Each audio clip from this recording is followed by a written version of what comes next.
Lima, বৌমা, কি ব্যাপার? তুমি এখানে কি করতেছো? না মা, আসলে এই যে আমি একটু সেবা যত্ন করতে লাগছিলাম, যে কি অবস্থায় আছে, একা একা শুয়ে আছে, তো এটাই দেখতেছিলাম। আচ্ছা ঠিক আছে, তুমি এক কাজ করো, রান্নাঘরে যাও, গিয়ে দেখো ওখানে একটা রুটি আছে। রুটির সাথে না থাক, রুটির সাথে কিছু দিতে হবে না, খালি ওই রুটিটাই নিয়ে আসো, নিয়ে এসে খেতে দাও, যাও। কি রে বুড়ি, শুধু একটা শুকনো রুটি, পেঁয়াজ আর মরিচ, এটাই তোর আজকে খাবার, বুঝতে পারছিস? বৌমা যাও নিয়ে আসো, আজকে ওকে এটাই খেতে দিব, যাও। ঠিক আছে মা।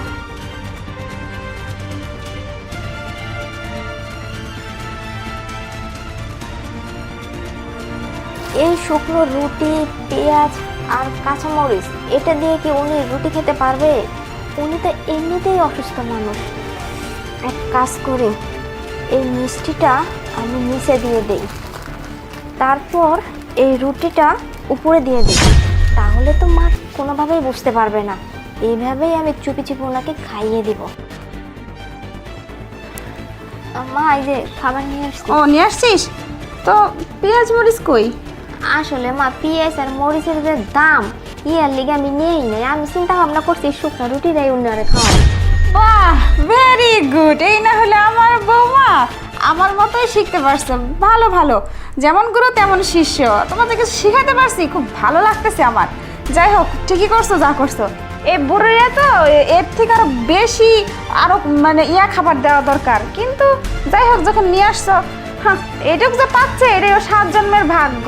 এর তো এই খাবারও জোটার কথা না, ও তো অনেক সুখে রাখছি। যাই হোক, তোমরা খাওয়াও, আমি গেলাম। আচ্ছা যা।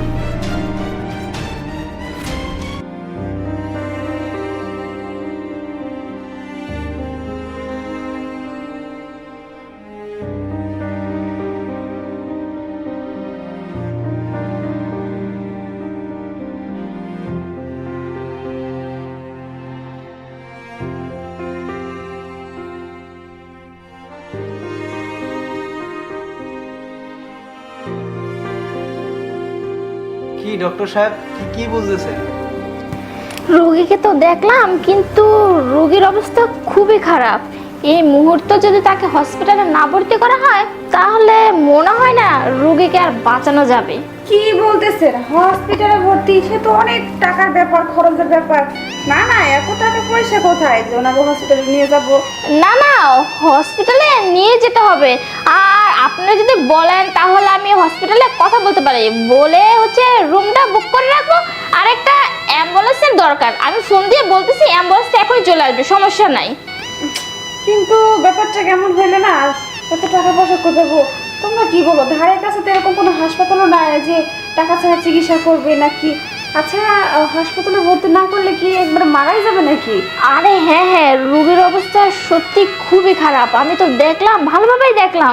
আর তাছাড়া আপনারা কি বলতেছেন, আমাকে তাড়াতাড়ি একটা সিদ্ধান্ত তো জানান, আমি অ্যাম্বুলেন্সকে ফোন দিব নাকি, কিছু বলেন। আচ্ছা, উনি তা কতক্ষণ, মানে কি অবস্থা, কতক্ষণ বাঁচে থাকতে পারে এরকম কোনো কিছু, মানে না ভর্তি করলে কি খুবই সমস্যা? সমস্যা বলতে ওনার যে অবস্থা, উনি হয়তো বা 2-3 ঘন্টা আরে মা, তুমি বাদ দাও তো। ডাক্তার সাহেব, আপনি এক কাম করেন। আসলে তো আমাদের মানে আশেপাশে কোনো হসপিটাল নাই, বুঝছেন? আর আমরা অত কিছু বুঝিও না। আরে মা একটু যা বুঝে আর কি। আচ্ছা, আপনি যান, ওগুলা রেডি করেন, আর আমরা দেখি নেওয়ার ব্যবস্থা করুন। সত্যি কি 2-3 ঘন্টা পরে মারা যাবে? দেখুন, আমি তো বারবার বলতেছি ওনার অবস্থা খুবই খারাপ।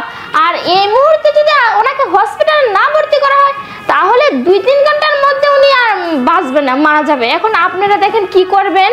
আব্বা, আব্বা, তুমি মাকে একটু বুঝাও। মাই ভালো বুঝে, আমি সব বুঝি, তুমি মারা একটু বুঝাও।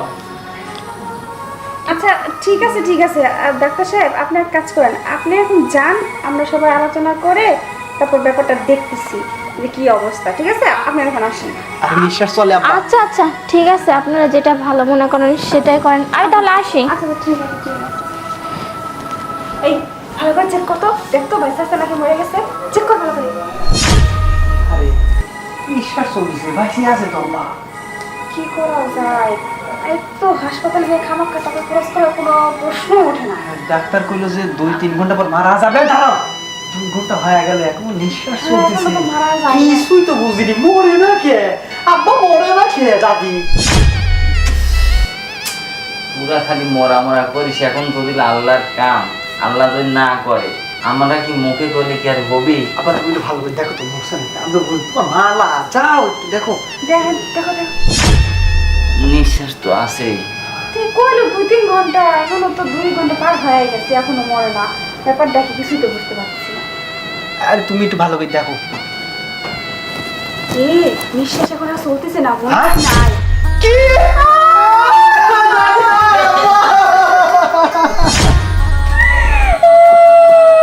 আব্বা দাদি মারা গেছে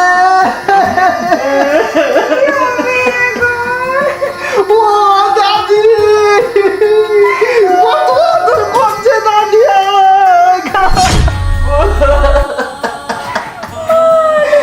তুমি এক কাম করো আম্মা নাম্বার দাও ফোন দে ফোন ওই খারাপ ফোন দে সব আত্মীয় স্বজনকে আসতে বল বলে ফোন দে ও মা কিছুই করার নেই বাবা তুমি ফোন দাও না সবাই আমার বলে আত্মীয় স্বজন ফোন দে